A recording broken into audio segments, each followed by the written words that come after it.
The launch of Fortnite Chapter 5 Season 3 has brought tons of chaos to the island, introducing the Wasteland and a new substance named Nitro. Jam-packed with lore, this season continues to build off of the story of hope and Greek mythology, whilst introducing many new elements into the storyline. Last season, we worked together with the Oracle to build an alliance with the Greek pantheon to prevent Zeus from ending mortal kind. Week after week, while mortal kind gained more support, Aphrodite would stall her father's wrath, buying us more time.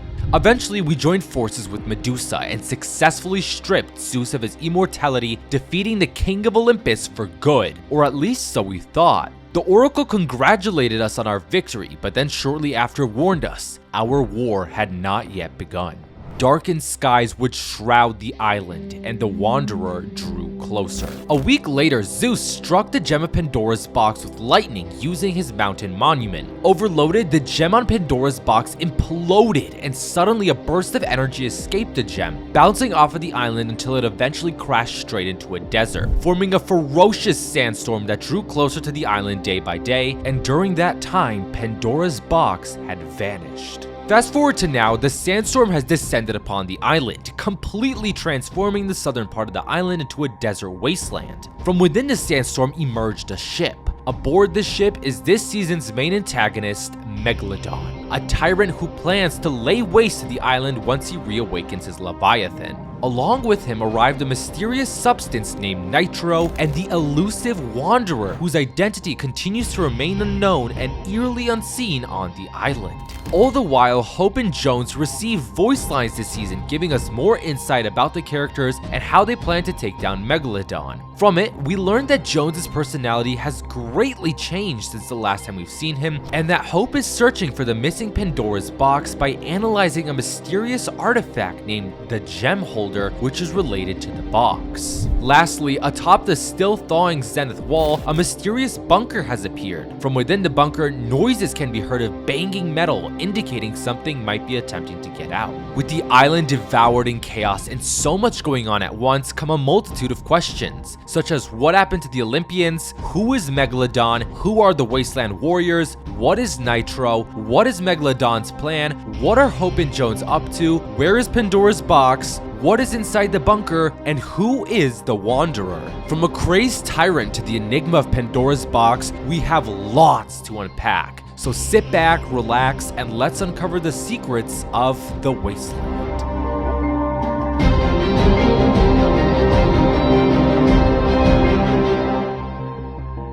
Our first question asks, what happened to the Olympians? Near the end of last season, we defeated Zeus and had overthrown the King of Olympus. In a final act of revenge, Zeus powered his monument that towered above Mount Olympus and struck the gem of Pandora's box, unleashing Megalo Don, the Wasteland, and bringing chaos to the island. After the event took place, we hadn't heard of or seen the Olympians again. Fortunately, once the season started, two characters from last season remained on the island, providing us with an explanation about the whereabouts of the Olympians. Those characters being Artemis and Cerberus. According to Cerberus' NPC bio, the gods had fled the island after Zeus was dethroned. And when we interact with the Cerberus NPC and ask about the gods, the Hound informs us that the gods left to find new domains far from the island. However, both the dialogue and the bio of Cerberus tell us that he remained behind on the island per Hades' request to wait for her, but we'll get back to that in a moment. It was revealed in Artemis' NPC bio that she chose to remain on the island after the fall of Zeus to test her hunting skills in the new dangerous wasteland. In dialogue with Artemis, we learned that she's grown to like the island and its chaos, explaining why she chose to stay behind.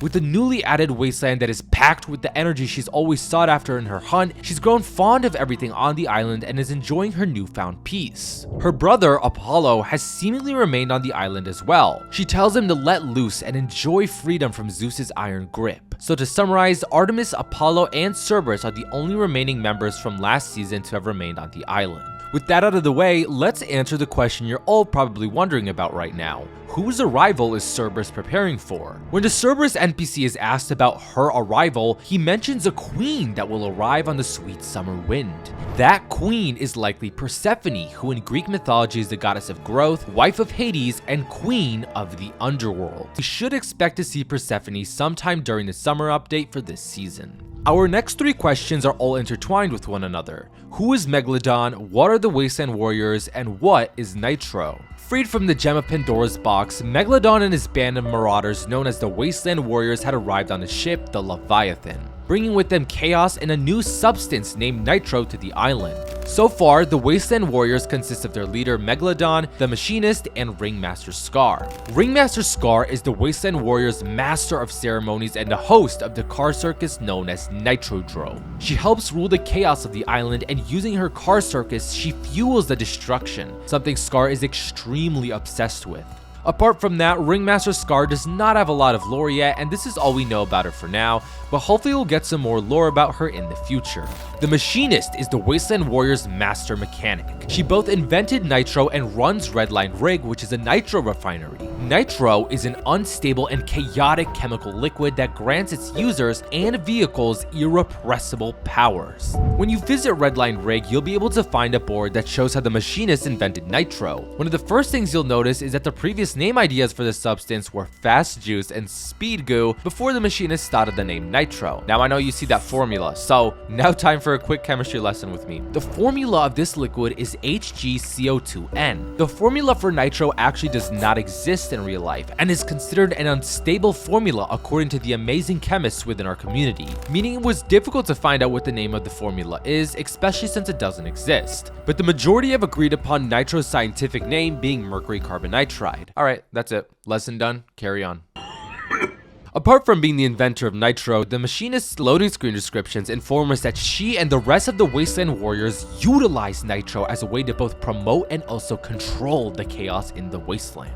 Megalo Don is the main antagonist of this season. He's described as a ruthless leader, wannabe tyrant, and a nitro-fueled apex predator. And as previously mentioned, he owns the Leviathan ship that is found at Brutal Beachhead. As many of you probably already noticed, Megalo Don's name, ship design, and theme is based off of the extinct ancient shark, the Megalodon. This correlates with his description of being an apex predator, which means to be at the top of the food chain. Nevertheless, Megalo Don is fueled by Nitro and literally lives off of it. He has tubes all over his body loaded with Nitro and has his own massive smoking device built into his mask to inhale and exhale Nitro. Yes, Pandora's box contained a drug addict inside of it all this time. Surprisingly, Megalo Don also has voice lines this season, which can be heard through a mysterious transmission in a car. Here's what he says. Welcome, weaklings, to my glorious wasteland. To those who bow before me, good. To those who fear me, even better. And to any who think to stand against me, your screams will taste sweet, dear ones. I will enjoy every bite. Purpose is therefore prey, if not to be preyed on. What use are the weak, if not as playthings for the strong? So, live out your magnificent purpose as true toys for my crew. Trust me. It is far more glorious an honor than any life you'd build for yourself. I have heard whispers that I wish to be your king. I no more wish to be your king than to be your servant. I am the stalking beast in the night, the roaming teeth in the deepest waters. I am the last thing you see before the darkness takes hold. My rule is self-evident, and your role is merely decorative. Guess who? That's right, the voice of the Wasteland. Island is fine. 3 bites out of 5, if I'm honest. All this self-serious architecture, and that sad mountain monument to the banished gods. Your only god now is me, dear ones. And I will raise this entire pathetic island to the ground once my Leviathan awakes. I hope I'm not the only one who thinks this dude sounds exactly like General Grievous. General Kenobi. Anyways, these voice lines show off more of Meg's personality. He's extremely intimidating, likes to use some fancy vocab here and there, and also has some humor. But apart from all of that, he tells us his plan. Tying into our next question, what is Megalo Don's plan? Although Megalo Don rates the island a 3 out of 5, which isn't too bad, he makes it clear that he intends to destroy the island. Unfortunately for him, his plans were brought to a halt when his Leviathan ship conveniently ran out of fuel the moment it arrived on the island. So now it lays dormant as the machinist currently constructs a massive pipeline from Redline Rig to the Leviathan ship to refuel it with nitro, allowing Megalo Don to accomplish his plan. However, what I wonder about Megalo Don's plan is if he will literally tear apart this island and raze it to the ground like he said. That's because if he succeeds, I theorize that he may possibly expose the 0 Point accidentally. From Jones's dialogue in part 2 of this season's storyline quest, which we'll get to in a bit, we learn that the 0 Point is still around. So personally, I think this theory is very much possible. I'd also like to point out how the lake in the middle of the island is beginning to dry up, and 7 mysterious torches acting as monoliths randomly appeared there this season, creating a circle. Perhaps this is teasing the 0 Point's location, or that the 0 Point will be further involved in a storyline again very soon. Our next question asks, what are Hope and Jones up to? This season, we were very fortunate enough to receive voice lines in the Welcome to the Wasteland quest for both Hope and Jones, and NPC dialogue revealing Hope's personality and Jones's changed demeanor. Before we get to the voice lines, let's first start off with the NPC dialogue regarding Hope and Jones. Following the defeat of Zeus, Oscar, the society's renowned hunter, has returned. It turns out that the members of the society just barely survived the wrath of the Olympians. Montague and Valeria both ran off. Oscar went into hiding, and Nisha can no longer return to fencing fields, losing all her wealth and now forcing her to build a new life for herself. Now, what does this have to do with Hope? Oscar's return not only helped us understand what happened with the dismantled society, but he also explains to us some of Hope's backstory. When we ask about Oscar's backstory, the first thing he mentions and reveals is that when Hope was younger, she was actually a part of the society. Born into prestige, Hope had all the wealth she could imagine with her sister Valeria, but realization eventually struck her and she no longer wanted to be a part of the corrupt society. That led her to found the Underground to oppose her sister Valeria and the society as a whole. It was a nice surprise to learn some of Hope's backstory as it adds more depth to her character overall. And since we're already here, I'll just finish what Oscar had said about his backstory. It's not much, but he mentions that he's fought for everything he's ever had in his life.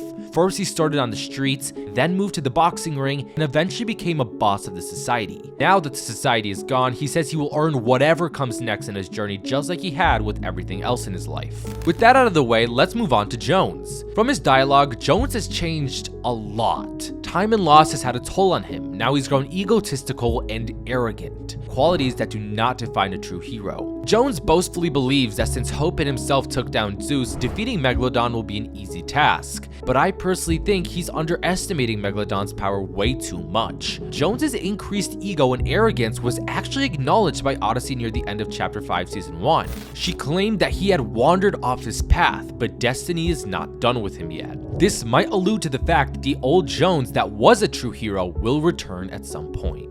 Now that we've gone over the dialogue, let's move on to the Nitro Wasteland storyline quests. Part 1, Welcome to the Wasteland, begins with us visiting the Jones and Hope NPCs. Once that was done, Hope established contact with us and spoke for the first time. Jones, you're late. I just dethroned the King of Olympus. I think I've earned some downtime.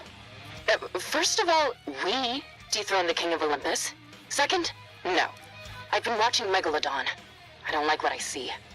I don't care. Bring your friend. Okay. From this quick conversation, we learn that Jones has grown a lot more tired of fighting, but also a bit arrogant. However, Hope keeps him in check and ensures he will help out in a mission to stop Megalo Don. Following the completion of a quest, Hope contacts us again and says this. Nice job on the car mod. I did smash it, but until that happened, pure magic. So, I spent some time poking around Meg's camp. I was right. The man's a full-blown wannabe tyrant. He wants to take the island, and he might just be strong enough. But he's not gonna make his move until his little shark ship is refueled, which explains the pipeline. Jones and I are gonna keep gathering intel. You keep fighting. Make us look good. My sister, Valeria, is the arrogant super genius who found a way to summon Pandora's box.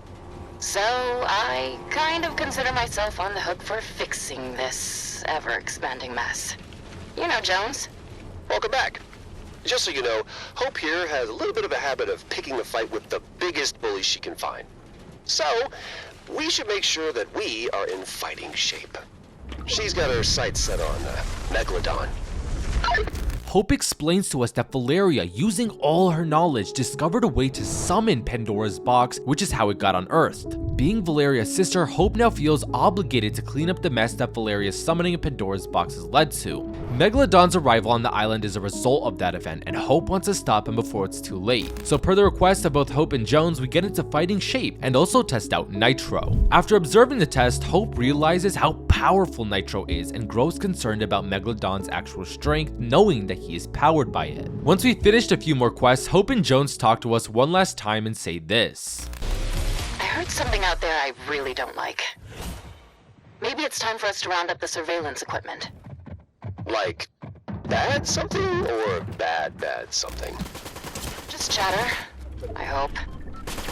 Hope immediately informs Jones that she's heard chatter about something she doesn't like. That something caused Hope to have us round up her surveillance equipment. Jones asks if it's something bad or something very bad, but Hope remains vague and hopeful that what she heard was just a rumor. Part 2, Raiding the Rig, immediately begins with Hope sharing her concerns about the rumor she'd heard in the Wasteland again. I'm gonna start by saying there's a lot we don't know. So don't get too excited. Was there something on the tapes? Yeah, but it's probably just rumor.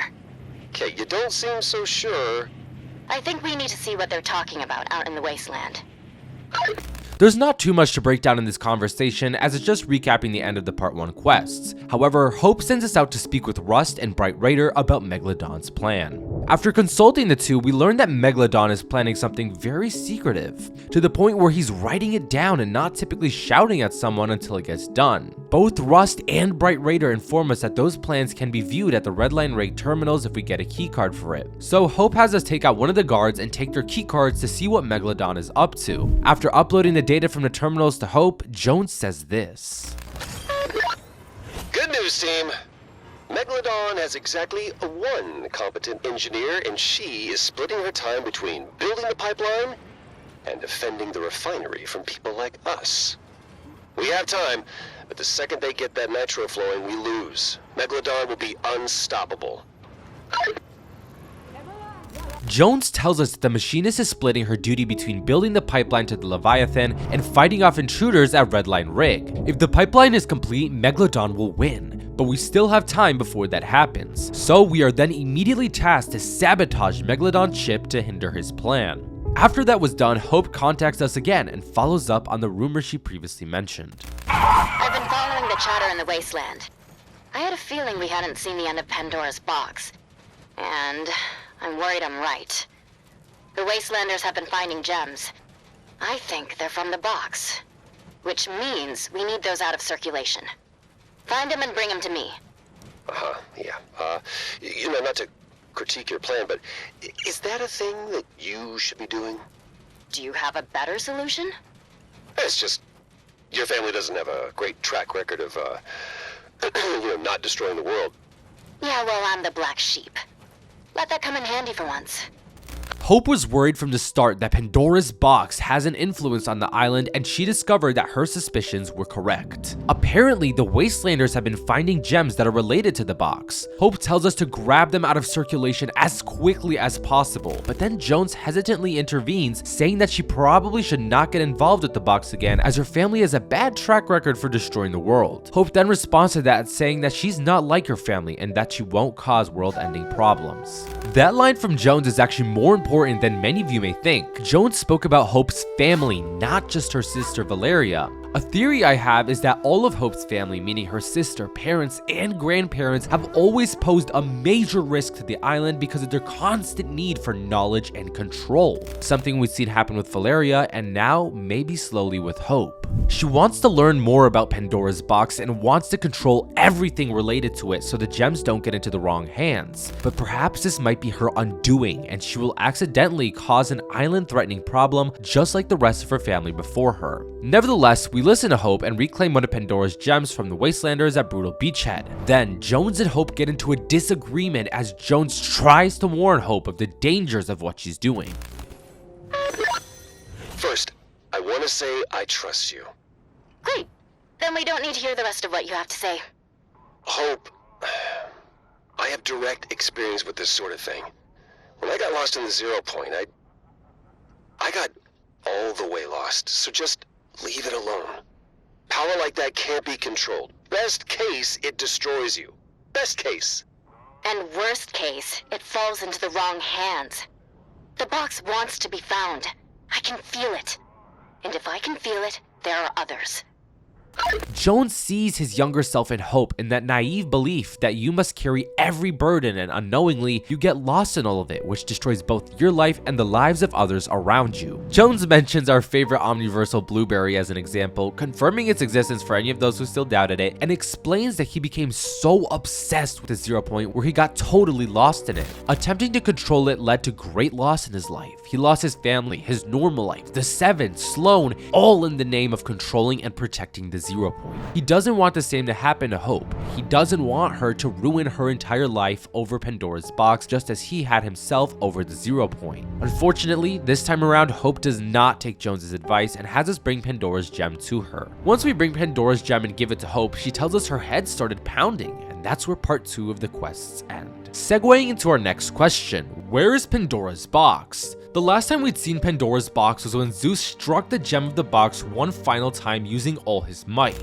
After that, it just simply vanished. However, if you paid attention to only Pandora's box during the event, you would have seen that the box actually sank beneath the ground after Megalo Don escaped the gem. So the box is once more underneath the ground, although there's a possibility that we weren't meant to see that. That's because Jones and Hope don't know where the box is, and Hope, more than anyone, is trying to frantically find Pandora's box before it's too late. Apart from keeping an eye on Megalo Don, if you visit Hope's new home at Snooty Steps, you'll find that in a room is a mysterious artifact that Hope is observing. According to leaks, the name of this artifact is the Gem Holder. There are 4 empty spots on this gem holder, so it clearly requires 4 gems to activate. So far, we've gotten 1 out of the 4 gems required after completing the Raiding the Rig quests. I theorize that once we get all 4 of these gems, it would allow Hope to relocate and summon Pandora's box once again to help defeat Megalo Don. In Greek mythology, Pandora's box is opened twice. The first time is when all the evils contained within it escape onto the world. The second time is when Hope is released from the box to comfort mankind. I believe Hope is going to open Pandora's box a second time in order to either restore Hope to the island after it was lost, or it will give her some sort of tool to help with not only defeating Megalo Don, but also the Wanderer before it's too late. Our second to last question is, what is inside the bunker? Out of nowhere in this season, a mysterious bunker has appeared above the enigmatic Zenith Wall that has been melting for the past 3 seasons. When you approach this bunker, you can hear clanking sounds of something either moving or trying to escape the bunker. Take a listen.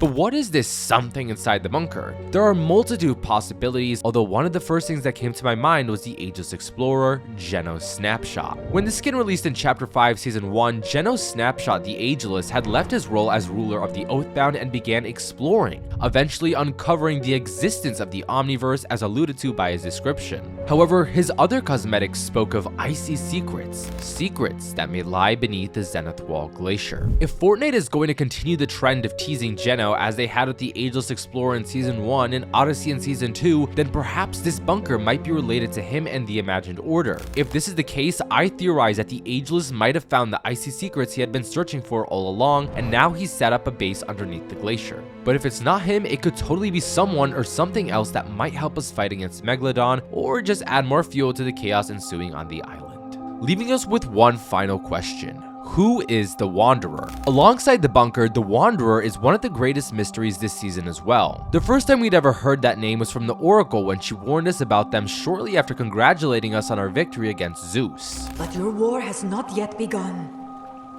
Storm clouds gather. The Wanderer draws near.